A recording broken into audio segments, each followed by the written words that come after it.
السلام عليكم ورحمة الله وبركاته. الحمد لله رب العالمين والعاقبة للمتقين ولا عدوان إلا على الظالمين والصلاة والسلام على أشرف الأنبياء والمرسلين وعلى آله وأصحابه أجمعين أما بعد. اللهم علمنا ما ينفعنا وانفعنا بما علمتنا وزدنا علما يا رب العالمين.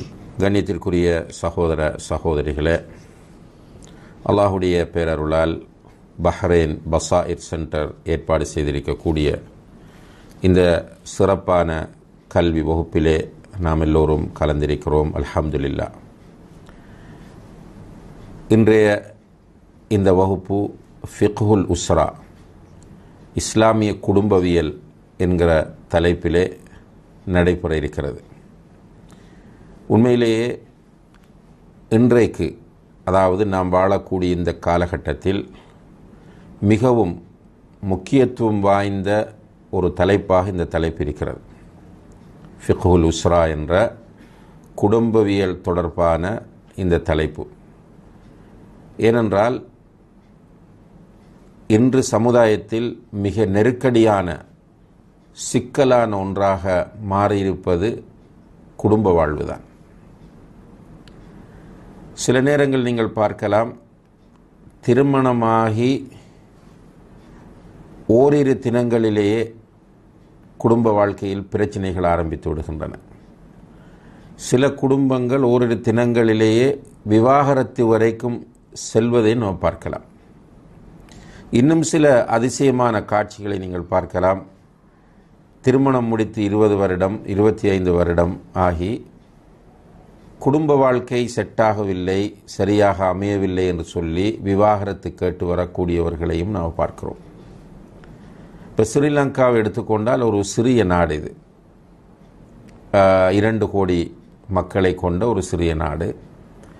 இந்த நாட்டிலே விவாகரத்தினுடைய வீதத்தை பார்த்தால் ஒரு நாளைக்கு சுமார் 300 விவாகரத்துகள் இடம்பெறுவதாக ஆய்வுகள் சொல்கின்றன. பொதுப்படையாக, முஸ்லீம்கள் மட்டுமல்ல, பொதுப்படையாக 300 விவாகரத்துகள் நடைபெறுவதாக அறிக்கைகள் குறிப்பிடுகின்றன. இந்தியாவிலே நீங்கள் பார்த்தால், முழு இந்தியாவிலும் தமிழ்நாட்டில் விவாகரத்தின் வீதம் அதிகமாகும். ஏனைய ஸ்டேட்டுகளோடு ஒப்பிடுகிற போது, ஏனைய மாநிலங்களோடு நாம் ஒப்பிட்டு பார்க்கிற நேரத்தில் தமிழ்நாட்டில் விவாகரத்தினுடைய வீதம் அதிகமாக இருக்கிறது.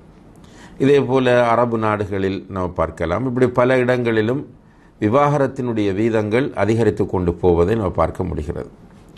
அதே போல் இன்றைக்கு ஃபேமிலி கோர்ட்ஸ் என்று சொல்லக்கூடிய குடும்பவியல் நீதிமன்றங்கள், இப்போ தமிழ்நாட்டில் எல்லாம் இந்தியாவில் எல்லாம் அந்த ஃபேமிலி கோர்ட்ஸ் என்று நீதிமன்றங்கள் இருப்பதை பார்க்கிறோம். ஸ்ரீலங்காவிலே காதி கோட் என்று வைத்திருக்கிறார்கள்.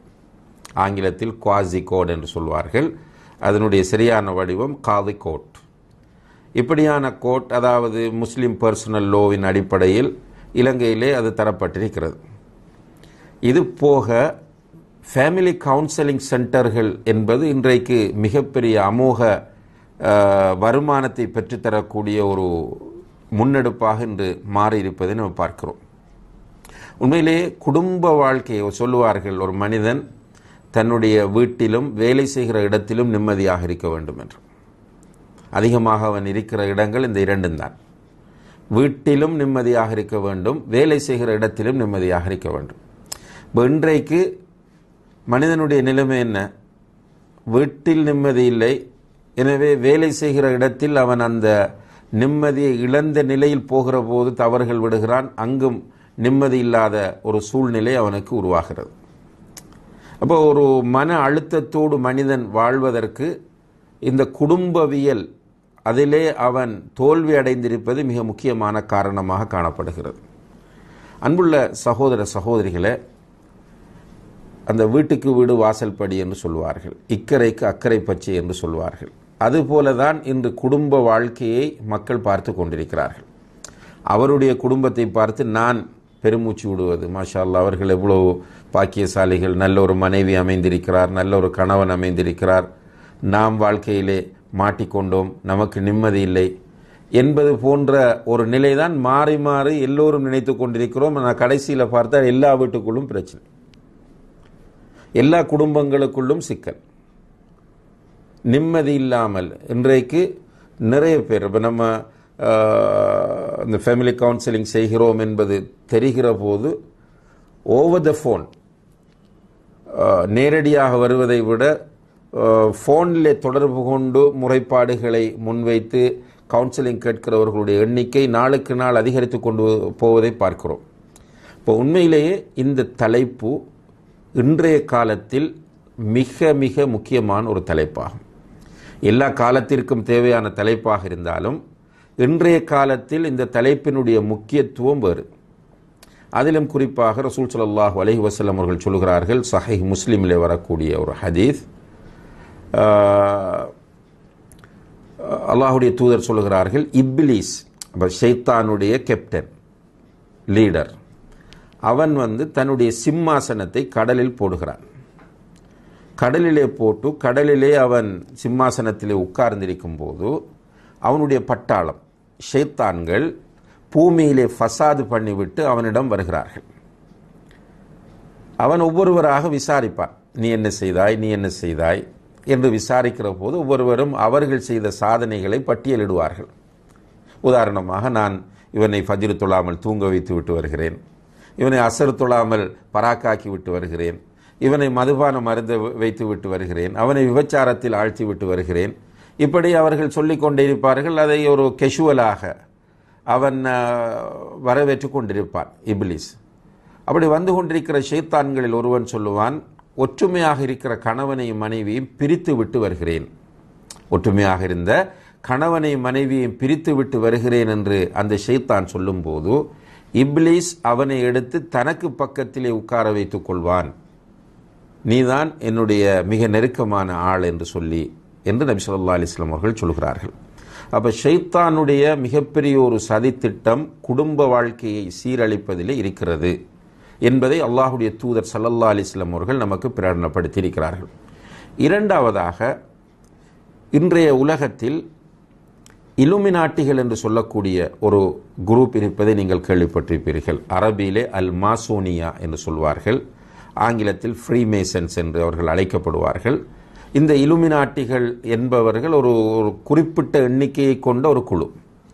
ஆனால் இவர்களுடைய எண்ணம் மிகப்பெரியது. அதாவது இந்த முழு உலகத்தையும் அவர்களுடைய கட்டுப்பாட்டுக்குள் வைத்திருக்க வேண்டும் என்பதுதான் இலுமினாட்டிகளுடைய எய்ம், அவர்களுடைய டார்கெட் அதுதான். இந்த இலுமினாட்டிகளை பற்றி பேசக்கூடிய ஒரு அறிஞர் டாக்டர் மானி இப்னு ஹம்மத் அல் ஜுஹனி ரஹிமஹுல்லா அவர்கள் தன்னுடைய ஒரு பிரபல்யமான அல் மௌசுவா என்று சொல்லக்கூடிய ஒரு கலைக்களஞ்சியத்திலே சொல்லுகிறார்கள். அவர்களை பற்றி விரிவாக பேசிக்கொண்டு வந்து அவர்களுடைய திட்டங்களிலே மிக முக்கியமான ஒரு திட்டம் குடும்ப வாழ்க்கையை சீரழிப்பது. இலுமினாட்டிகளுடைய மிக முக்கியமான ஒரு திட்டம்தான் குடும்ப வாழ்க்கையை சீரழிப்பது என்பது. அப்போ நாம் இரண்டு சேலஞ்சுகளுக்கு மத்தியிலே வாழ்ந்து கொண்டிருக்கிறோம். ஒன்று ஷைத்தானுடைய சேலஞ்ச், இன்னும் அடுத்த ஷைத்தான்களாகிய இலுமினாட்டிகளுடைய சேலஞ்ச். இந்த இரண்டுக்கும் இடையிலே ஒரு குடும்பம் மகிழ்ச்சியான சந்தோஷமான குடும்பமாக இருக்க வேண்டும் என்பதுதான் இஸ்லாத்தினுடைய எதிர்பார்ப்பாக இருக்கிறது. இப்போ இதில் இரண்டு பகுதிகள் இருக்கின்றன. ஒன்று, அன்புள்ள சகோதர சகோதரிகளை, திருமண வாழ்க்கைக்குள் நுழைந்து இன்றைக்கு சிரமப்படுகிறவர்கள் அதற்குள் அந்த நெருக்கடியான குடும்ப வாழ்க்கைக்குள் இருந்து வெளியேறுவதற்கான வழிகள் என்ன என்பதை தெரிந்து கொள்வது. இப்போ குடும்பம் திருமணம் முடித்து விட்டார், திருமணம் முடித்தவர் குடும்ப வாழ்க்கையில் நெருக்கடிகளை சந்தித்து கொண்டிருக்கிறார். அந்த நெருக்கடிகளுக்குள் இருந்து நான் எப்படி வெளியேறுவது, இது ஒரு பகுதி. இன்னும் ஒரு பகுதி குடும்ப வாழ்க்கைக்குள் நுழைய போகிறவர்கள் எப்படி அந்த குடும்ப வாழ்க்கைக்குள் சரியாக நுழைவது. இந்த இரண்டு பகுதிகளையும் பற்றி பேசுவதுதான் இந்த குடும்பவியல், இஸ்லாமிய குடும்பவியல், ஃபிக்ஹுல் உஸ்ரா என்ற இந்த தலைப்பினுடைய நோக்கமாகும். பொதுவாக அன்புள்ள சகோதர சகோதரிகளே, இந்த இஸ்லாமிய குடும்பவியல் பற்றி ஃபிக்ஹ் நூல்களிலும் எழுதப்பட்டிருக்கிறது. இப்போ இந்த வகுப்பில் நாம் பிரதானமான ஒரு வழிகாட்டி நூலாக நாம் எடுத்திருப்பது அல் ஃபிக்ஹுல் முயஸ்ஸர் என்று சொல்லக்கூடிய ஒரு நூலை. இது ஃபிக்ஹை பற்றி பேசக்கூடிய ஒரு நூலாகும். அல் ஃபிக்ஹுல் முயஸ்ஸர் என்று சொல்லக்கூடிய ஒரு புத்தகம் சவுதி அரேபியாவில் உள்ள பிரபல்யமான உலமாக்கள் ஒன்று சேர்ந்து சுருக்கமாக தொகுத்த ஒரு ஃபிக்ஹ் நூல்தான் அல் ஃபிக்ஹுல் முயஸ்ஸர் என்பது. இந்த புத்தகத்திலும் ஃபிக்ஹுல் உஸ்ரா என்பதை கிதாபுன் நிக்காஹ் வ தலாக் என்கிற பாடங்களில் அவர்கள் கொண்டு வருகிறார்கள். இதுபோல தனித்தனியாக நிறைய புத்தகங்கள் ஃபிக்ஹுல் உஸ்ரா என்கிற பெயரில் எழுதப்பட்டிருப்பதை நாம் பார்க்கலாம். இப்போ இந்த ஃபிக்ஹுல் உஸ்ரா என்று சொல்லக்கூடிய இந்த தலைப்பிலே, இஸ்லாமிய குடும்பவியல் என்கிற தலைப்பில் முதலாவதாக திருமணம் பற்றி பேசுவார்கள். திருமணத்தோடு ரிலேட்டடான முழு தகவல்களும் அதில் தரப்படும். திருமணத்தினுடைய சட்டங்கள், மற்ற திருமணத்தினுடைய ஷரத்துகள் என்ன, ருக்குன்கள் என்ன என்பன போன்ற பல விஷயங்கள் இதிலே பேசப்படும்.